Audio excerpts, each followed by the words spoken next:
Selamat datang di Akademi Kripto. Di Akademi ini, kalian akan belajar semua yang kalian perlu tahu tentang dunia cryptocurrency. Sebelum kita mulai belajar lebih lanjut, di sini gue saranin kalian untuk ambil kertas, ambil buku, untuk kalian catat hal-hal yang akan gue ajarin di sini. Karena di Akademi ini, gue nggak akan ajarin kalian sekedar trivia yang kalian bisa cari di Google ya. Gue nggak akan ajarin yang basic-basic doang. Tapi kita akan belajar gimana caranya kalian bisa ngerti dari nol, sampai kalian akhirnya bisa ngatur portofolio. Jadi ini bakal lengkap end-to-end gimana cara kalian research crypto, gimana caranya attention ekonomi itu ngaruh sebenarnya di dunia kripto. Nah, tapi sebelum mulai semua itu, gua rasa satu hal yang kalian harus punya tentang kripto adalah conviction atau keyakinan. Karena ini kepercayaan gue pribadi bahwa conviction itu nggak bisa dipinjam. Itu either kalian punya atau kalian nggak punya. Sebelum memiliki conviction terhadap suatu hal, tentunya kalian harus punya memang ilmu terhadap hal tersebut. Kalian ngerti terhadap hal yang kalian mau punya keyakinan itu. Jadi kita akan mulai dari tesis besar kripto atau the big crypto thesis. Semua yang ada di sini itu berdasarkan pengalaman pribadi gue dan gue akan sharing semuanya ke kalian. Kita sebenarnya di adopsi kripto kita masih sangat awal ya. Mungkin semua orang ya, termasuk kalian dan gue pribadi itu berharap kita beli Bitcoin di harganya waktu itu masih $100 ya, atau $1000. Semua orang bisa berandai-andai. Tapi sebenarnya waktu terbaik untuk mulai itu sekarang, karena kita nggak bisa mulai kemarin. Dan masa depan itu kita tahu bahwa kripto adopsinya akan terus berkembang. Jadi kalau belum mulai, saat paling baik untuk mulai di dunia kripto adalah sekarang. Nah, kita tahu layaknya semua inovasi pastinya ada penerimaan dan penolakan. Ini kata-kata dari Thomas Kuhn, itu yang bikin buku The Scientific Revolution, di mana adopsi S-curve dari sebuah teknologi itu cepat dan unik. Jadi kayak misalnya penemuan roda ya, atau bahkan penemuan pesawat. Nah, kita lihat waktu itu sebelum tahun 1903, sebelum Wright bersaudara itu bikin pesawat, semua orang banyak yang bikin pesawat dengan metode yang aneh-aneh. Ada yang bikin coba kayak burung terus gagal, ada yang jatuh, banyak yang meninggal. Leonardo da Vinci pun pernah gambar seperti helikopter, seperti pesawat. Tapi kalau misalnya sebelum diciptakan 1903 pesawat, orang tuh dikira gila untuk yang mencoba untuk terbang, untuk mencoba bikin pesawat. Tapi seperti kita tahu ya, ini indahnya dari revolusi inovasi. Begitu 1903 pesawat dibikin, 1969 kita udah sampai di bulan. Jadi manusia tuh adopsi teknologi super cepat. Ini penemuan cryptocurrency menurut gue mirip seperti penemuan pesawat, penemuan roda, bahkan penemuan api. Menurut gue, waktu paling tepat untuk kita berinvestasi di sebuah inovasi itu di saat kayak gini.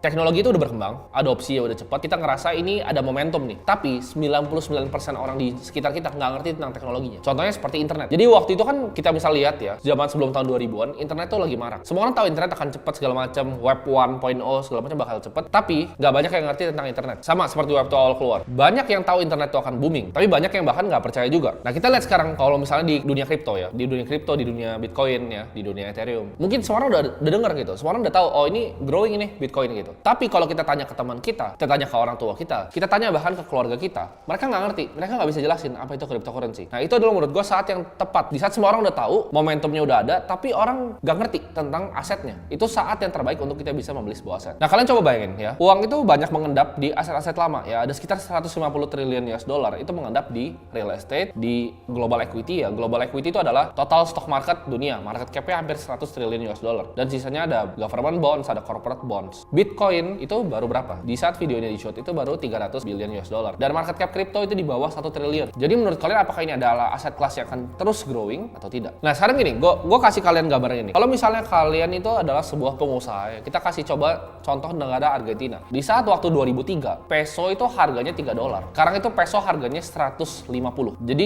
devaluasi 50 kali ke bawah. Sekarang gue tanya kalian, kalau lu jadi pengusaha di Argentina, ini balik waktu ya. Jadi pengusaha di Argentina waktu tahun 2003. Kalian misalnya bikin toko roti lah, jualan roti gitu. Dapat untung, apa yang kalian akan lakukan? Kalau kalian udah tahu nih, kedepannya uang kalian bakal devaluasi 50 kali terhadap US dollar. Yang kalian akan lakukan adalah, kalian ambil profit dari jualan roti itu, kalian nggak bakal investasiin di bahkan saham Argentina. Kenapa? Karena saham perusahaan Argentina itu ngeluarin peso lagi. Tapi kalian akan ambil peso kalian yang kalian dapat dari jualan roti, dan kalian akan tukar ke stronger currency, atau currency yang lebih kuat yaitu di US dollar. Kalau kalian lakuin itu di Argentina, kalian super kaya. Karena currency kalian devaluasi 50 kali ke bawah, sedangkan uang kalian naik 50 kali ke atas. Karena kalian belinya US dollar. Jadi pas 3 peso, sekarang udah 150. Jadi waktu peso itu $3, sekarang $150. Tapi kan kita tahu, kita nggak bisa datang dari masa depan. Nah, sekarang kita lihat, tadi kan peso sama US dollar. Kalau kita lihat US dollar sama Bitcoin, itu terjadi hal yang sama. Tahun 2011 berapa? Berapa antara dolar dan Bitcoin? Berapa? $100? $10? Sekarang berapa? Di saat bear market aja, di saat semua orang kebakaran, itu harganya $16.000. Jadi dolar itu devaluasi berapa ratus ribu kali terhadap Bitcoin selama 1 dekade terakhir.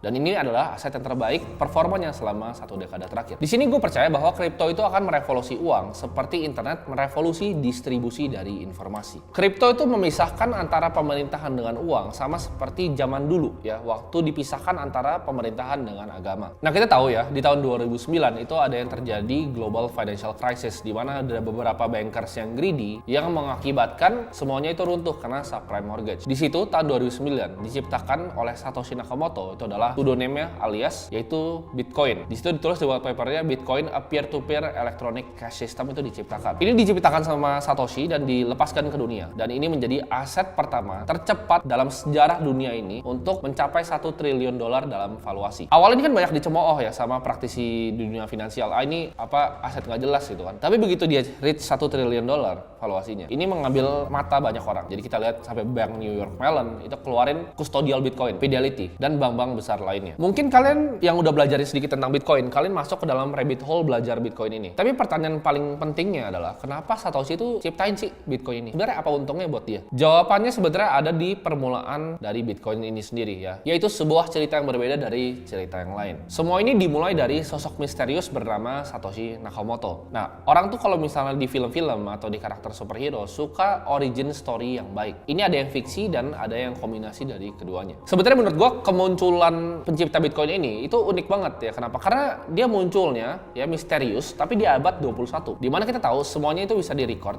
semuanya bisa diverifikasi, semuanya bisa dicari dan bisa diinvestigasi. Semuanya terbuka. Tapi kenapa nggak ada satupun yang bisa tahu siapa Satoshi ini di abad yang super terbuka? Kita nggak pernah dengar suaranya, kita nggak pernah lihat mukanya, karena Satoshi itu bukan siapapun, bisa satu orang, bisa sekelompok orang. Karena Satoshi itu bukanlah orang, melainkan sebuah online persona. Manusia atau kelompok asli di balik Satoshi ini berhasil menyembunyikan identitasnya layaknya superhero di komik-komik. Nggak ada yang pernah minta dia untuk muncul, nggak ada yang pernah minta dia untuk ciptain cryptocurrency pertama yaitu Bitcoin, tapi dia muncul memberikan hadiah Bitcoin ini kepada ras manusia. Muncul dari antah berantah untuk membawa ciptaannya yang bernama Bitcoin. Dia menjelaskan ya, di dalam namanya white papernya itu 12 lembar yang mengubah dunia, yaitu Bitcoin a peer-to-peer electronic cash system. Di situ dia menyelesaikan sebuah masalah yang nggak pernah bisa diselesaikan sama mathematician di seluruh dunia, yaitu Byzantine General Problem. Maksudnya apa? Kalau misalnya kita ibaratnya punya kastil, kita diserang dari 4 sisi, dari sisi A, B, C, dan D. Itu nggak mungkin tanpa centralized ya. Orang bisa serang kastilnya dalam saat yang bersamaan. Misalnya kita serang dari sisi yang berbeda nih. Yang A nyerang. A nggak tahu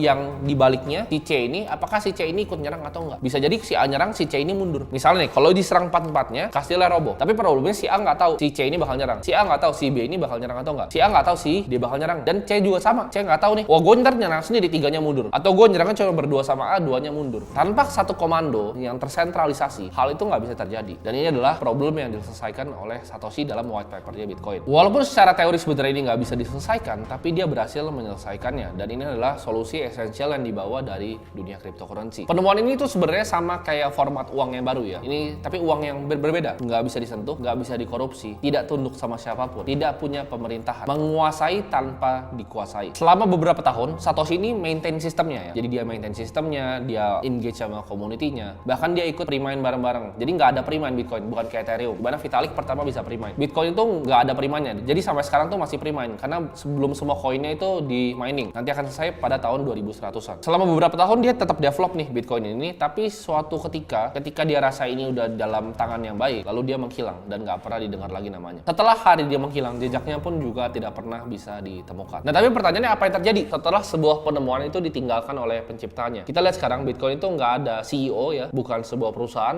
bukan sebuah entitas, tapi nggak pernah bisa dimatikan. Udah dicoba sama berbagai macam negara untuk shutdown Bitcoin, India, Cina, nggak ada yang berhasil. Ini bagaikan ibaratnya kebakaran hutan ya, tapi di cyberspace. Jadi udah menyebar dan ini apinya udah nggak bisa dipadamkan. Tanpa pemimpin, tanpa karyawan, tanpa developer, dia bisa jalan sendiri. Fundamental dari sistemnya itu nggak pernah bisa diganti selama 1 dekade terakhir. Ciptaan yang bisa berjalan sendiri tanpa ada orang yang bisa shutdown atau pemerintahan manapun. Desainnya sendiri cukup unik di mana dia bisa self-sustaining atau running selama ribuan sampai bahkan bahkan nggak tahu berapa tahun pun Bitcoin akan still stay. Karena rules dari operasinya sendiri itu berdasarkan aturan dari batasan fisika dan juga matematika. Intrinsic value-nya itu berdasarkan energi yang digunakan untuk menciptakan satu koin. Tapi dengan justru kepergiannya Satoshi, beliau itu meninggalkan suatu harta yang amat besar, yaitu 1 juta koin yang waktu itu beliau mining bareng-bareng sama adopter awal dari Bitcoin. Nah, tapi pertanyaannya mungkin banyak yang bingung. Dia kan bikin ciptaan yang suatu hebat ini kan. Itu mencapai $1 triliun dalam valuasi. Kita lihat ilmuwan atau penemu lainnya, kayak Thomas Alva Edison. Itu jadi sangat kaya jualan lampu.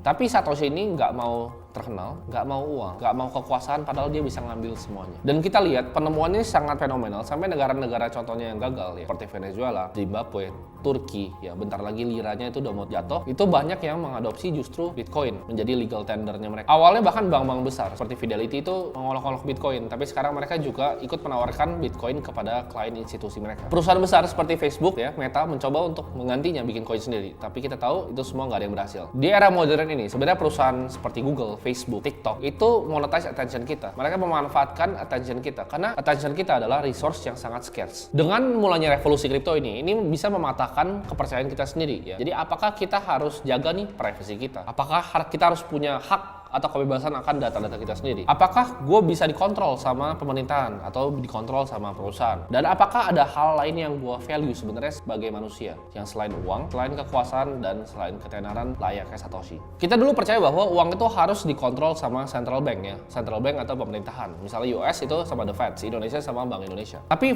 format ini udah dipatahkan oleh Satoshi, di mana dia menciptakan suatu format uang ya yang bisa bernafas, bisa hidup tanpa kontrol dari suatu entitas. Satoshi itu memberikan Bitcoin ke Indonesia, meninggalkan 1 juta dari Bitcoinnya. Itu sebagai apa? Menurut gue ini adalah sebagai mercusuar ya, sebagai monumen abadi terhadap umat manusia untuk menunjukkan sesuatu yang tidak pernah bisa dicapai sebelumnya itu bisa dicapai. Adanya kripto ini jadi harapan besar untuk mereka yang ingin lebih tahu banyak dan ingin belajar. Dan perjalanan belajar kripto kalian itu mulai dari sini.